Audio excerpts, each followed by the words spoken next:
अस्सलाम वालेकुम। तो स्टार्ट करते हैं आज का फॉरेक्स का एनालिसिस। तो आज दिसंबर 30 है, तो हमारे पास वीकेंड है फॉरेक्स का।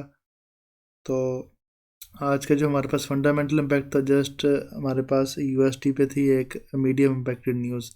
जैसे हमने स्टार्ट में बात की थी कि इस वीक में हमारे पास कोई भी हाई इम्पैक्टेड न्यूज़ नहीं थी, यानी कि जो न्यूज़ हमारे पास रेड में हो उससे हम हाई इम्पैक्टेड न्यूज़ कहते हैं। जस्ट ये एक न्यूज़ थी हमारे पास आज के दिन में, जो मीडियम इम्पैक्टेड थी, ये ऑरेंज में आपको नज़र आ रही है यहाँ पर।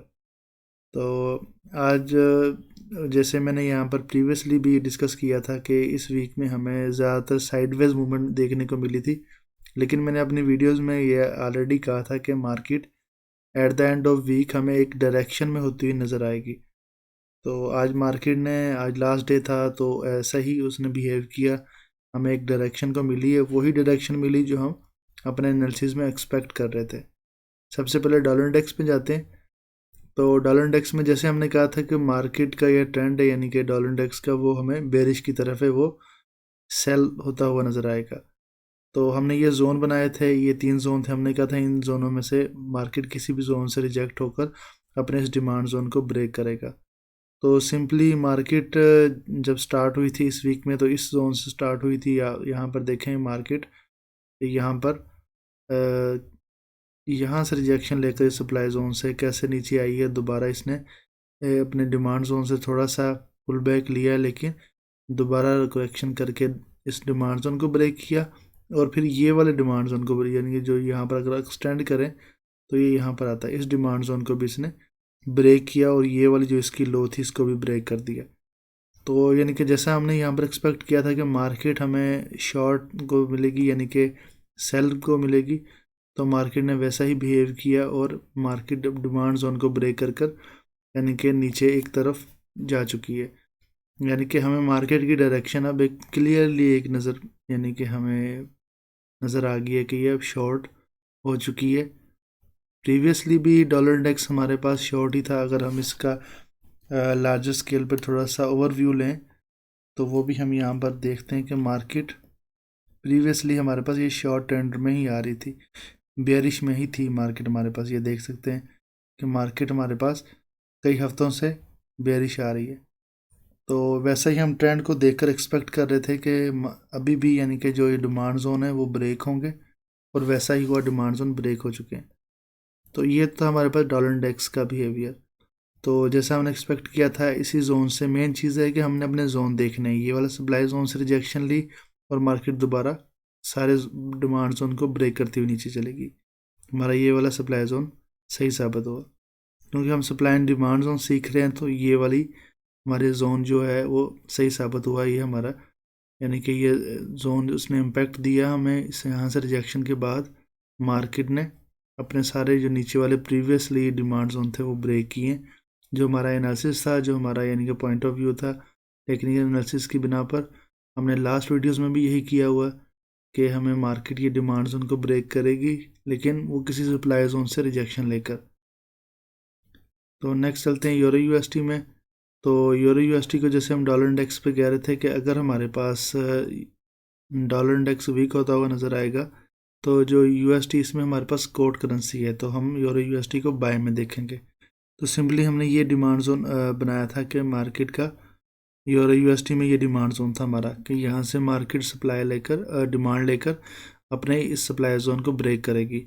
लेकिन मार्केट साइडवेज मूवमेंट थी इस पूरा वीक में, इस वजह से मार्केट ने डायरेक्ट इस सप्लाई जोन को ब्रेक नहीं किया, लेकिन साइडवेज मूवमेंट करते हुए इस वीक के एंड में, यानी कि हमारा वीकेंड है, तो इसने ये अपने इस सप्लाई जोन को ब्रेक कर दिया। यानी कि मार्केट को एक डायरेक्शन मिल गई है कि मार्केट अब सप्लाई जोन को ब्रेक करके अब ऊपर चली गई है। तो सिंपली यूरो यूएसटी को भी हमने लास्ट वीडियो में यही एनालिसिस किया था कि इस सप्लाई जोन को ब्रेक करेगी, और ये आज की वीडियो में जो हम एनालिसिस कर रहे हैं कि वीकेंड है तो इसने इस सप्लाई जोन को ब्रेक किया हुआ है। तो नेक्स्ट क्या सिनेरियो होगा, हमने ये लास्ट वीडियो में भी कहा था कि ये वाला जो हमारा सप्लाई जोन है वो डेली टाइम फ्रेम में, सिंपली हम डेली टाइम फ्रेम ओपन करते हैं तो यहाँ पर हमें ये वाला सप्लाई जोन मिलेगा डेली टाइम फ्रेम में। तो हम ये एक्सपेक्ट कर रहे हैं कि एटलीस्ट मार्केट यहाँ तक लाजमी आएगी, ये वाला हमारा फाइनल टारगेट हो सकता है। तो 2 हार में दोबारा चलते हैं। 2 हार में ये वाला मार्केट इस सप्लाई जोन को तो ब्रेक कर दिया है, लेकिन हम ये करें कि अब नेक्स्ट जो फाइनल टारगेट होगा वो ये वाले जोन तक हमने रख सकते हैं। अगर किसी ने रखा है तो वो यहाँ पर मार्केट का ये टारगेट अचीव होगा। तो अभी ये वाला जोन हमारा ब्रेक हो गया, तो सिंपली हम इसको यहाँ से रिमूव कर देते हैं। तो ये तो था हमारे पास यूरो यूएसडी में, लेकिन नेक्स्ट इसका फर्दर एनालिसिस तब भी होगा जब हमारे पास ये यहाँ से हमारे सप्लाई जोन के अंदर आकर कोई रिजेक्शन देगी या इस सप्लाई जोन को ब्रेक करेगी।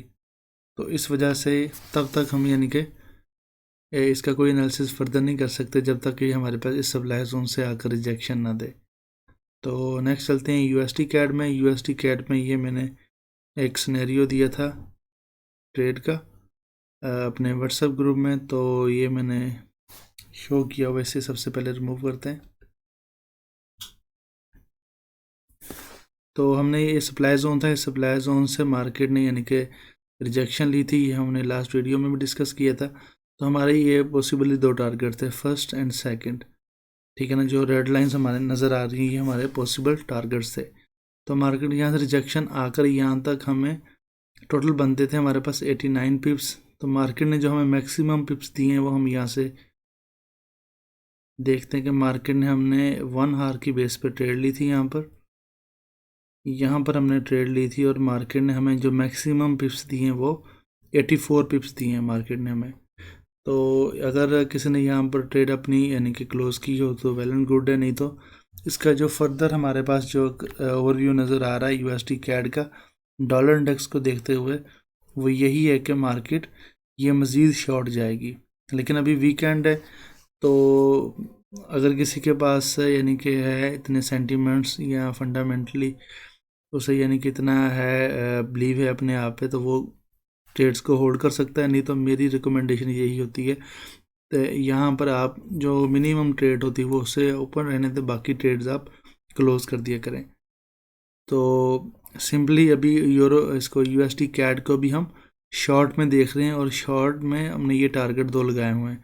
ये आने वाले वीक में होपफुली हमारे पास ये 2 टारगेट्स फिल होंगे, हम ऐसा इसे एनालिसिस में देख रहे हैं। तो ये हमारा सप्लाई जोन था। मेन चीज़ है हम सप्लाई एंड डिमांड जोन को देखना है वो कितने हमारे पास हेल्पफुल होते हैं। तो ये वाला सप्लाई जोन हमें सही साबित हुआ। यहाँ से मार्केट सेकंड टाइम रिजेक्शन लेकर दोबारा डाउन की तरफ आई और हमें 84 पिप्स दिए। तो हमें यूरो यूएसडी में भी मार्केट्स ने ट्रेड्स दी, यानी कि विदाउट एसएल हमारा जो डिमांड जोन है वो सही साबित हुआ। यूएसडी कैड में भी हमारा सप्लाई जोन सही साबित हुआ। और जीपीबी जेपीवाई में हमने यहाँ पर एक लास्ट वीडियो में बताया था कि ये मार्केट का हाई था। तो यहाँ से हाई के बाद मार्केट ने ये एक रिजेक्शन दी, अच्छी खासी रिजेक्शन थी, यानी कि हमारे पास इन्वर्टेड हैमर बनाया। तो ये मार्केट में एक अच्छी यानी कि सेलिंग सिग्नल माना जाता है। तो ये हमारे पास राइजिंग वेज बनता हुआ जा रहा था और ट्रेंड लाइन को भी फॉलो करता हुआ नज़र आ रहे थे। तो हमारे पास राइजिंग वेज की एक हमारे पास स्पेशलिटी होती है कि उसके बाद मार्केट ने शॉर्ट होना होता है, सेल की तरफ जाना होता है। तो हमें ये एक अच्छा खासा सिग्नल मिल गया था कि यहाँ से मार्केट शॉर्ट हो रही है। तो सिंपली यहाँ से ट्रेड हमारी बनती थी। अगर किसी ने यहाँ से ट्रेड एग्जीक्यूट की थी तो जीपीबी जेपीवाई ने इस वीक में बहुत ही ज़बरदस्त हमें ट्रेड्स दिए यहाँ पर। तो हमारा फाइनल टारगेट ये वाला था, फर्स्ट सेकंड एंड थर्ड, ये 3 टारगेट थे। अगर सिंपली हम लास्ट टारगेट तक बात करें कि हमें कितना यहाँ पर इसका रिवार्ड मिला होगा, तो हमें इस वीक में 243 पिप्स मिले जीपीबी जेपीवाई के। ये मैं आपको ये क्योंकि लास्ट वीडियो है यहाँ पर, अगर मैं कहूँ तो टोटल पिप्स यहाँ पर आपको काउंट करवा रहा हूँ। जीपीबी जेपीवाई में 243 पिप्स मिले। हमारे पास यूएसडी कैड में हमारे पास 84 पिप्स मिले, ठीक है ना। तो नेक्स्ट गोल्ड की बात करेंगे, जब गोल्ड पे एनालिसिस करेंगे तो यहाँ पर हमारा फाइनल ट्रेड थी। यहाँ पर ट्रेड हमने यानी कि 3 टारगेट्स हमारे कंप्लीट हो चुके थे। तो अब नेक्स्ट जो जीपीवाई का हमारा एनालिसिस होगा वो नेक्स्ट फर्दर जो मार्केट का बिहेवियर होगा उसकी बेस पे करेंगे। लेकिन अब तक हमारे पास वीक में इसमें अच्छे टारगेट दिए तो ये कंप्लीट हो गया। अब चलते हैं नेक्स्ट गोल्ड में। तो जैसे गोल्ड में मैंने कहा था कि हमने इसमें गोल्ड को बाय में देखना है हमेशा। तो हमने बाय में यहाँ पर देखा था तो मार्केट का हमारे पास टारगेट हमने ये फर्स्ट एंड सेकंड ये 2 टारगेट लगाए थे। और ये फाइनल टारगेट मैंने कहा था यहाँ पर हम रख सकते हैं क्योंकि ये हमारा डेली टाइम फ्रेम पे हमारे पास सप्लाई जोन था। ये डेली टाइम फ्रेम में हमारे पास सप्लाई जोन आ रहा है, ये बड़ा रेड जोन। तो इस वजह से हमने ये टारगेट रखा था, फाइनल टारगेट हम इसको रख सकते हैं। लेकिन गोल्ड के टारगेट हमारे ऑलरेडी यहाँ इस डिमांड जोन से रिजेक्शन के बाद पूरे हो चुके थे। हमने मज़ीद यहाँ से ट्रेड नहीं लगाई थी, क्योंकि हमारा अगर फाइनल टारगेट ये वाला अगर किसी ने रखा हुआ था तो वो यहाँ से ट्रेड ऑलरेडी हमारे पास एग्जीक्यूट थी। तो ये हमारे पास जस्ट गोल्ड में हम एनालिसिस कर रहे हैं कि हमारे पास मज़ीद कोई सप्लाई एंड डिमांड जोन बनता है तो उसे हाईलाइट कर सकें। तो अभी हमारे पास कोई सप्लाई एंड डिमांड जोन इतना नहीं बना गोल्ड पे जो हम बना सकें, लेकिन ये वाला सप्लाई डिमांड जोन हमारा सही साबित हुआ जो हमने बनाया था, और इसने मार्केट ने हमें 2 टारगेट दिए, अच्छे खासे टारगेट दिए। तो यानी कि ये हमारे एनालिसिस हैं इस वीकेंड में जो हमें इस वीक में ट्रेड मिली हैं, जस्ट हम वो डिस्कस करेंगे। सबसे पहले हमारे पास USD कैड में ट्रेड मिली थी। USD कैड में हमें प्रीवियस वीक में यहाँ से हमने ट्रेड ली थी, वो भी हमें अच्छा खासा प्रॉफिट मिला, यहाँ तक हमने प्रॉफिट बुक किया। उसके बाद इस वीक में हमें 84 पिप्स मिले, और GBP JPY में हमें 243 पिप्स मिले। तो जैसे मैंने ऑलरेडी कहा था कि हमारे सप्लाई एंड डिमांड जोन की जो स्ट्रेटजी है वो हमारे पास वीकली टारगेट्स होते हैं। वीकली मैंने कहा था कि मिनिमम हमें मोर देन 100 पिप्स हमें आसानी से मिल जाते हैं। तो इस वीक में हमने 243 प्लस 84 यानी कि 350 प्लस पिप्स हमने कवर किए हैं। तो ये just of supply and demand zone strategy. तो मज़ीद इस तरह के जोन से अपडेट्स लेने के लिए मेरा व्हाट्सएप ग्रुप ज्वाइन करें। व्हाट्सएप ग्रुप का जो लिंक है वो मैंने डिस्क्रिप्शन में दिया हुआ है, और वीडियो के स्टार्ट और एंड में आप मेरे व्हाट्सएप नंबर पर भी रब्ता करके तो ग्रुप में ऐड हो सकते हैं, जस्ट फॉर एजुकेशनल कंटेंट, ताकि आप लोगों को supply and demand zone strategy समझाने के लिए। तो बाकी हर कोई रिस्क अपने हिसाब से ले सकता है, ठीक है ना, अपने अकॉर्डिंग टू अपने अकाउंट के हिसाब से या अपने रिस्क मैनेजमेंट के हिसाब से। तो मिलते हैं नेक्स्ट मंडे को, ताकि हमें मार्केट क्या बिहेवियर देती है तो उस वक्त उसका एनालिसिस करेंगे। थैंक यू, खुदा हाफिज़।